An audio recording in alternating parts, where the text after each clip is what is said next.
Hello and welcome back to Drama Investigator. Nate Schwandt is back at it again. So in one of my last videos about him, we saw a comment from one of his ex-girlfriends, or flings, whatever you want to call it, and she was talking about him potentially getting back with his ex, and that she didn't mind about it, and a lot of people thought that she was referring to Jeffree Star. So at the time, I believed that this ex that Nate was going to get back with was Jeffree Star, because who knows, maybe he missed the high life, maybe he missed the money, maybe he did really miss Jeffree after all. Fans were hopeful, things were looking up, but someone who lives in the same area as Nate played paparazzi when they saw him at the movies. Not on lockdown, I might add, with his first girlfriend that we found out about.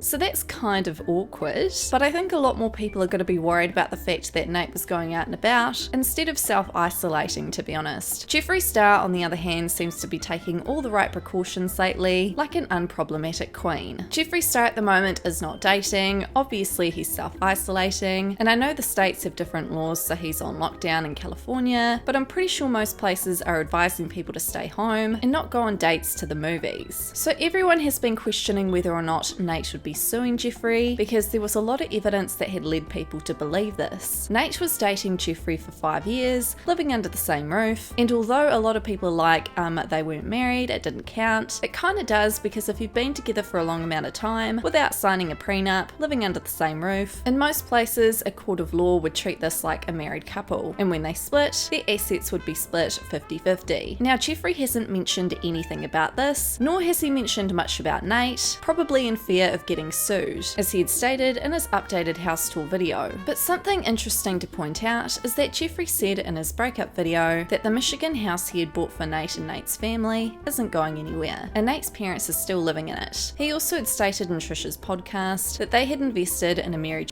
business in Michigan together, all of which has been put under Nate's name. Now apparently fans believe, well Nate must have said this somewhere, that he's going to school to become a pilot, which is really good if he is, good on him if that's the case, because he's branching out from Jeffree's shadow he's been behind for so many years and becoming a self-made individual. So the whole idea that Nate was only with Jeffree for money, that might be the case, but another conspiracy is that because Nate said he was never into that kind of life, being in the public eye and all, I guess there's only so much time someone like that would be willing to be around Jeffree and his extravagant life, even if he did really love him. People grow and change, as Jeffree had stated in his breakup video, so maybe Nate was just looking for a new beginning, and if Nate really wanted to be in Jeffree's life, without a doubt Jeffree would probably take him back, because as we can tell, Jeffree really loved Nate. So I do believe that Nate really doesn't want to be a part of that lifestyle anymore. Another conspiracy that people are coming up with is that Jeffree Star's new house is cursed, and it may have caused their breakup. Who knows? But maybe Jeffree actually wanted to sell his old house because he shared too many memories there with Nate, and maybe he just wanted a fresh start. Fans were noticing last year that Nate didn't appear to be happy in videos, and it looked like he was kind of faking it. It also looked like he didn't want to be there. And I think with all the bad things going on in Jeffree's life at the time of their breakup, it must have made things 10 times harder. But at least now Jeffree gets to focus 100% of his energy on his family members, some of which who are sick, and also focusing more of his energy on himself. So Jeffree Star had recently decided to download TikTok, and people are questioning why this is, because he said the other day he doesn't even have an interest in it. People are starting to think it may be because he's wanting to follow in the footsteps of James Chihuahua, seeing as James Chihuahua has recently surpassed Jeffree Star in subscribers. James, as a lot of people know, uses TikTok the house. He's been collabing a lot with Charli D'Amelio, and she has 40+ million followers on TikTok, so James obviously wants to get in on that clout. Jeffree might be a little jealous potentially, because James is getting all this clout, and now Jeffree is no longer the most popular beauty guru on YouTube. People are now wondering, now that James surpassed Jeffree in followers, if this means that Jeffree is going to start some drama, because he obviously doesn't like James. Throwback to Dramageddon last year, where Jeffree pretty much ended James's career. So it'll be interesting to see if Jeffree responds to James surpassing him in followers. In Jeffree's recent video on TikTok, he had exposed people who had been breaking into his home and property, or so it appeared, which is super creepy. So as we can see in this video, people were clearly hanging outside of Jeffree's house in the daytime. Jeffree was not in sight luckily, but Jeffree had debunked this, although Although he was super weirded out, he explained that his furniture wasn't there, so this would have been shot well before Jeffree had even moved in. Now in this video we can see clearly one of his neighbours spying on him, which really kind of sucks for Jeffree because all he wants is some privacy.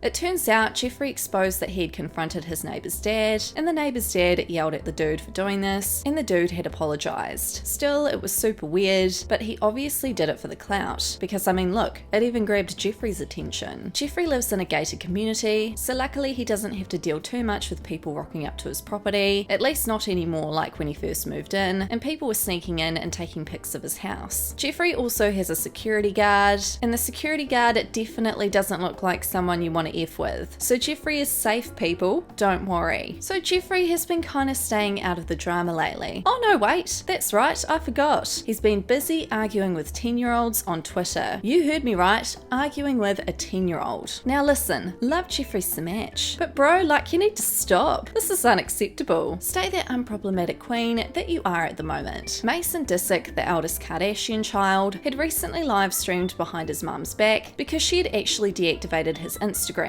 Well, he reactivated it and started live streaming and talking shit about Jeffree Star. Because Jeffree Star is like spoiled AF. Jeffree had been notified about this live stream and took to Twitter and had said, I had $500 in my bank account 6 years ago. Maybe he's confused with his own privilege versus mine, being self-made. Hopefully his father can educate him soon. What are your thoughts on this drama? Let me know in the comments. Now in more news, Jaclyn Hill made an oopsie. Uh-oh, she uploaded a video for the first time in 20 years, and she had mistakenly uploaded it apparently. She had soon taken it down after. So I uploaded my video on private and was previewing it before I went live with it, and it's just the coloring is not right. Like it doesn't look good on YouTube. It's very dull and like desaturated. So I'm going to readjust the color adjustment and then re-upload it, which is probably going to take like 4 hours to do that whole process because it took close to 3 hours just to upload it because it is such a large file. It's over 30 minutes long. So if we cannot get it up tonight, I mean, fingers crossed that I can, but if we can't get it up by a decent time, then I will just have to post it tomorrow, like early afternoon. But I will, of course, keep you guys in the know. On a separate note, it is like 65 degrees and so gloomy and so rainy here in Tampa today. It's making it very easy just to lay around and do absolutely nothing with my life. There was probably some huge mistake or drama in it, who knows, but she claimed the reason why she deleted the video was because the colouring wasn't right in the video. What are your thoughts? Clearly she would have seen that the colouring of the video was wrong in post-production when editing, or when watching it before she decided to upload it. I reckon someone must have pointed something out with the video once she posted it, and she wanted to avoid drama, but that's my conspiracy anyway. What are your thoughts? Last thing in today's news, James Chihuahua went off on his TikTok the other day. He was pointing fingers and getting very, very wound up. Here's what he had to say. Hi you guys, James here. Hope everyone's safe and healthy. I just sat down for some dinner and wanted to log into TikTok for some quality mealtime entertainment. And I just looked at my For You page. And as you guys know, yesterday was April Fool's Day. Haha. And apparently several straight TikTok boys thought it would be hilarious and groundbreakingly funny to make April Fool's Day prank videos coming out of the closet. Yeah, they did. And I'm here to tell you it's not funny. You know why it's not funny? Because people in my community for coming out of the closet. It is a very, very serious and hard thing that people in my community go through, and it is not something to make a joke out of just so you can get likes and get on the For You page on TikTok. I am all here for people on this app expressing themselves. I love that boys are painting their nails, wearing crop tops, even trying on makeup every once in a while. You know, I am even here sometimes for the James Charles memes because I can admit they are funny, but what I'm not here for is queer baiting. It is ridiculous. It is you can get likes in other ways, and it is especially ridiculous because half of y'all making these videos have slid into my DMs at 3 in the morning, and y'all know who you are. Cut it out. Now James Chihuahua is totally in the right here, and he's probably coming from a place of hurt because, as we all know, last year he was accused of multiple unspeakable things after Dramageddon. What are your thoughts on James's rant? Let me know in the comments. That's all for this investigation. Don't forget to subscribe, hit that notification bell. My social media will be linked down below, and I'll see you guys in our next investigation.